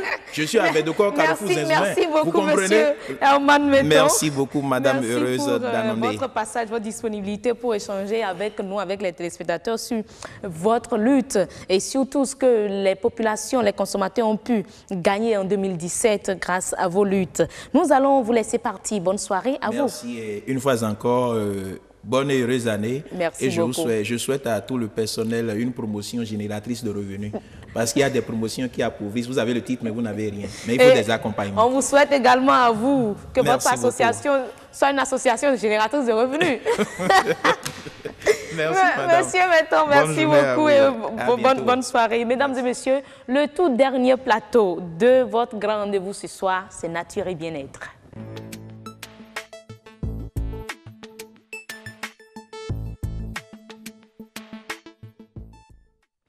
On parle de la Journée nationale des tortues marines. Quel apport au développement durable?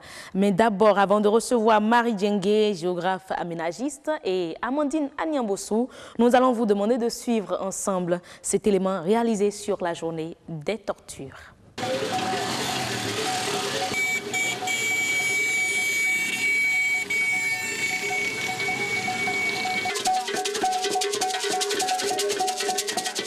Ça fait la 10e édition que nous nous retrouvons à ce carrefour un 8 janvier pour fêter les tortues. Pour cela, l'administration forestière ne peut plus être en marge des actions visant la sauvegarde de l'environnement. Que tout le monde sache que les tortues marines sont des animaux intégralement protégés. On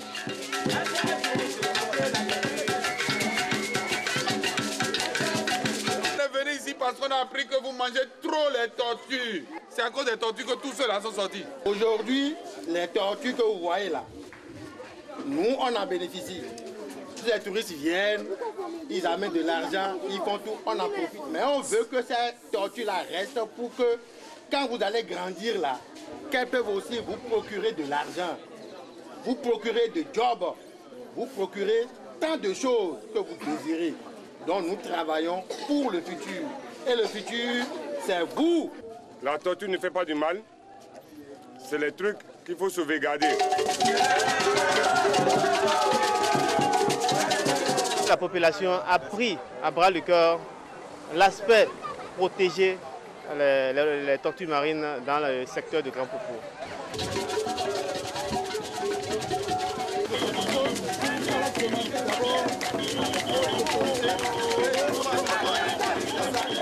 Nous avons les bébés de lutte, nous avons les bébés de l'hiver. Nous avons quelques représentants de la Je pense qu'il y a encore beaucoup de travail à faire. Il y avait assez peu de gens, il faut qu'il y aura encore plus de gens et que ça ne sera pas seulement ici, mais tout au long de la côte jusqu'à même au Nigeria, pour que les gens comprennent l'importance de garder les tortues. Qu'on peut même gagner de l'argent si on les garde en vie. Je crois qu'il vaut mieux qu'on fasse une action beaucoup plus fédérative et au besoin faire descendre certaines populations riveraines de Semen et de Cotonou ici pour vivre l'événement. Ça permettra de conscientiser toute la population béninoise et toute la population cible dans le cadre de la conservation de cette précieuse espèce qu'est la tortue marine.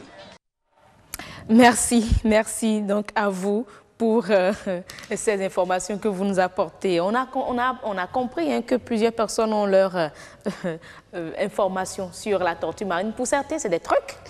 Pour d'autres, c'est des choses à préserver. Sur le plateau, en tout cas, on aura des informations venant de professionnels. Et nous aurons, vous verrez tout de suite même, Marie Djengue, elle est géographe aménagiste, et Amandine Anyambossou. Amandine, bonsoir. Bonsoir, heureuse La fine fleur. Toujours. N'est-ce pas? Alors, vous avez décidé de consacrer toute cette semaine de nature et bien-être, environnement, à la tortue marine. Oui, heureuse d'annoncer, il faut dire que chaque 8 janvier, les éco-gardes et l'ONG Nature Tropicale consacrent cette journée aux tortues marines. Ce n'est pas des trucs ni des choses, mais ce sont des espèces qui sont vraiment Merci importantes. De rectifier. Ce sont des espèces qui sont vraiment importantes qu'il faut protéger. Donc Nature Tropicale s'investit depuis quelques années dans ce combat. Donc c'est pour ça qu'on reçoit ce soir Madame Marie Djengue, elle est aménagiste et avec elle on va parler de cette journée, les manifestations prévues, l'objectif et puis comment les tortues marines participent au développement local. Madame Marie Djengue, bonsoir. Bonsoir. Vous signez votre grand retour déjà sur BB24. Merci. Oui, merci beaucoup Madame et heureuse. Oui, et heureuse tout simplement. Épargnez-nous, Amadine, la fine fleur. Voilà. Moi-même, je suis très heureuse d'être ici ce soir pour parler des tortues marines. Pourquoi déjà une journée pour les tortues marines? Nous avons décrété le 8 janvier pour les tortues marines. Ce n'est pas Nature Tropicale qui a décrété cette journée, mais c'est les éco-gardes même. Parce qu'on a constaté que depuis 20 ans, une vingtaine d'années, ces éco-gardes travaillaient beaucoup pour les tortues, ils sensibilisaient les gens par rapport à la protection. Maintenant, ils ont dit qu'aujourd'hui, grâce à la journée des Vaudous, eux-mêmes, ils vont consacrer une journée pour les tortues. C'est pour ça, depuis plus de 14 ans, nous avons commencé cette fête avec les tortues marines et chaque année, on célèbre les tortues marines à partir du 8 janvier de chaque année. Cette fois-ci, on est à la 14e édition et les manifestations ont démarré depuis ce matin déjà à Grand Popo. Depuis hier, les manifestations... Depuis dimanche. Depuis dimanche, les manifestations sont démarrées. Hier, on avait fait des journées de réflexion avec la communauté locale. Après ça, nous avons fait la projection de films sur les tortues marines avec les communautés. Il y a des questions et réponses auxquelles... Que pensez-vous de l'appréciation faite par les populations de cette Aujourd'hui, on constate qu'il y a la mobilisation de la population autour de cette fête. Avant là, on constate que les gens ne sont pas du tout sensibles pour les tortues marines, mais aujourd'hui, on constate, grâce à la sensibilisation des éco-gardes et aux actions faites par Nature Tropicale, on constate vraiment la également aux actions de BB24. On est là. Je n'ai pas fini. Je viens aux actions de BB24 et aux actions de toutes les télévisions béninoises. Qui vous accompagnent dans cette lutte. Pour nous accompagner dans la lutte par rapport à la protection des espèces. On constate mieux que nos actions vont tellement loin. Il y a au moins la mobilisation par rapport à la protection. Et pourquoi Nature Tropicale a décidé de s'investir dans ce combat? Et nous, on est amoureux de la nature. Nature Tropicale est une structure qui est vraiment amoureuse de la nature. Et nous avons... Et si on parlait, je ne voulais pas aller plus loin, parce que si on parle de la mission de Nature Tropicale, et notre mission aujourd'hui, c'est comment faire pour la protection des espèces. Et par rapport à ces espèces, nous avons les tortues marines, nous avons les baleines, les dauphins, les lamantins, toutes les espèces que nous avons vues que notre pays, le Bénin, a déjà signé les conventions, même ratifié ces conventions par rapport à la protection de ces espèces-là. Nous, on s'investit dedans pour pouvoir mieux protéger ces espèces et permettre à la population locale de connaître ces espèces. Même nos enfants, si vous ne savez pas faire, moi, je ne pense pas que vos enfants auront la chance de voir les tortues marines. Quelle est alors l'importance de ces tortues marines-là pour la sauvegarde de l'environnement? Ok, la présence. Vous savez que Dieu a créé chaque chose pour un but. Les tortues marines, c'est des espèces qui mangent les méduses. Et s'il y a beaucoup de méduses en mer, on n'aura pas de poissons. Les tortues marines sont là pour manger les méduses, pour qu'il y ait la reproduction des poissons, ce que nous allons manger après. C'est pour ça que les tortues marines sont vraiment très importantes pour la nature et aussi ça permet là où il y a les espèces. Parce qu'il y a beaucoup de pays, si je parle le cas de Burkina, le cas de Niger, ils n'ont pas la chance d'avoir des côtes. Non, ils n'ont pas de côtes. Oui, si vous n'avez pas de côtes, vous n'aurez pas la chance de voir les tortues. Ça veut dire que Dieu nous a déjà bénis. le pays, le Bénin, c'est un pays déjà béni par rapport à ces espèces. Si nous avons la chance de protéger, et aujourd'hui, on est les seuls pays dans la sous-région qui organise, le Bénin est le seul pays dans la sous-région qui organise la fête pour les tortues, la fête pour les espèces. Et par rapport à la protection, on constate que dans la sous-région, le Bénin est le seul pays où les espèces sont mieux protégées.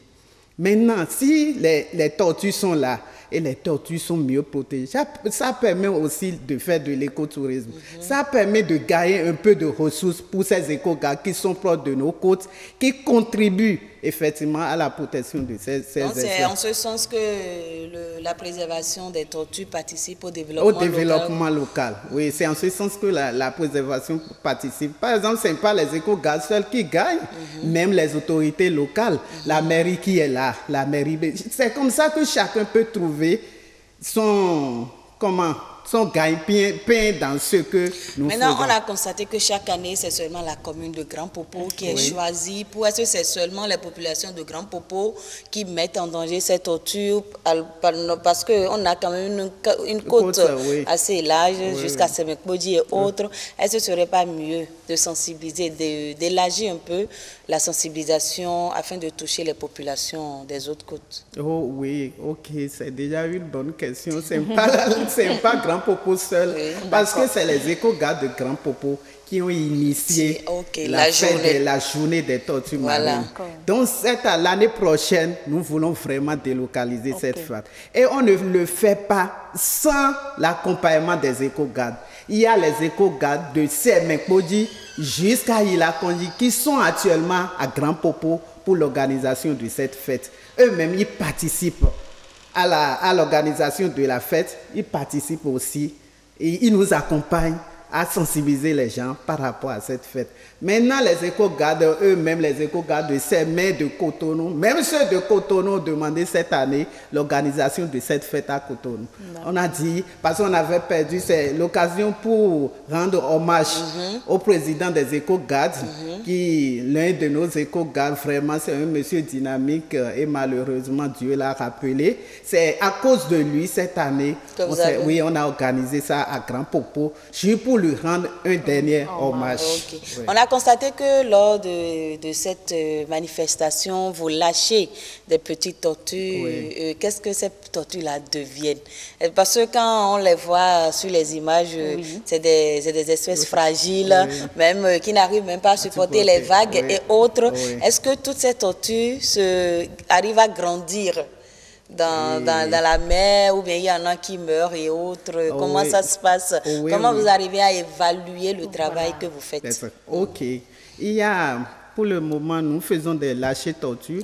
Après la fête, ils l'ont déjà fait à Grand Popo. Même demain, et le mercredi, avec les dignitaires, nous allons faire aussi le lâcher symbolique des tortues. C'est comme ça qu'on fait chaque année. Mais les tortues sont surtout... comment on les appelle, ils sont souvent menacés par les prédateurs. Par exemple, celui-là, il a les chiens, les porcs et autres, les crabes. Même à l'intérieur de la mer, ils seront toujours menacés. Mais nous avons au moins la chance de constater au moins 30% de ces espèces-là survivent. Et d'habitude, c'est là où la tortue est née, c'est là encore que la même tortue viennent chaque année pour pondre. Mais comment arrivez-vous à faire cette évaluation-là? Est-ce qu'il y a des appareils qui sont intégrés dans ces tortues? Ou comment vous faites pour leur suivi? Pour savoir pour leur suivi, nous avons au Bénin, c'est pour ça que je disais qu'on est les seuls pays. Il y a dans les pays développés, c'est mieux développé là-bas. Mais au Bénin, on est en Afrique en général, on est la seule ONG aujourd'hui qui s'investit réellement dans la protection. Nous avons des choses qu'on appelle les bagues. Nous avons des pinces, les bagues, juste pour l'identification de ces tortues. Si les éco-gardes aujourd'hui remarquent la présence de ces tortues, et au niveau de la plage, ils essaient de les baguer. Même pour la ponte, on ne peut pas baguer les bébés tortues, mais la grosse tortue, la tortue adulte, on peut la baguer. Qu'est-ce que vous mettez dans baguer? pour ceux qui ne maîtrisent pas votre jargon.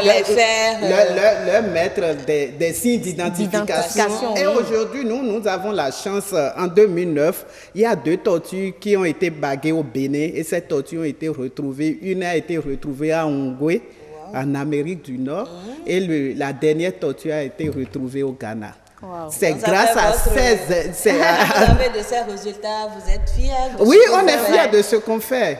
Même si nous, aujourd'hui, on ne nous encourage pas, moi, je suis amoureuse de la nature. Je suis fière de ce que je fais par rapport à... Est-ce que le 8 janvier, il faut fêter ou prendre conscience de l'importance de ces espèces? Oui, il faut terminer. Oui, il faut terminer. Le 8 janvier, il faut fêter chaque année. Je disais qu'on est déjà à la 14e édition de la fête des tortues. Ça veut dire que si Dieu nous prête vie, et au 20e édition, il y aura de show. Bon, oui, on doit fêter. Peut-être que on va profiter pour inviter le gouvernement pour qu'il puisse s'associer à nous, au moins pour la protection de ces espèces-là, pour qu'on sente vraiment que ces espèces sont mieux protégées dans notre pays. Et ça rentre en fait dans le PAG aujourd'hui du nouveau départ, pour que par rapport à l'écotourisme, si les tortues sont là, on peut mieux bénéficier de l'écotourisme. Je crois que les autorités du ministère du cadre de vie vous suivent. Le message est passé. Oui, c'est le moment de remercier le ministère du cadre de vie, surtout les forestiers. Même la nuit, si vous les appelez par rapport à la protection, ils sont prêts pour vous accompagner. Merci beaucoup. Moi, je peux les appeler même à minuit. Même la base Nava, si vous avez des problèmes aujourd'hui, est l'occasion pour remercier BB24 aussi par rapport à tout ce qu'ils sont en train de faire pour nous par rapport à la protection de... Merci beaucoup, Madame Dengue. On se retrouve peut-être une autre fois pour un autre sujet. Oui, pas de problème. Ce qui est sûr, mercredi prochain, on parle encore de tortue marine. On va parler des menaces qui pèsent sur les tortues. Voilà. Ce sera avec M. Sagbo. Le grand Sagbo, Patrick Sagbo. On l'attend ici, il va signer son quand il vient, ça bouge.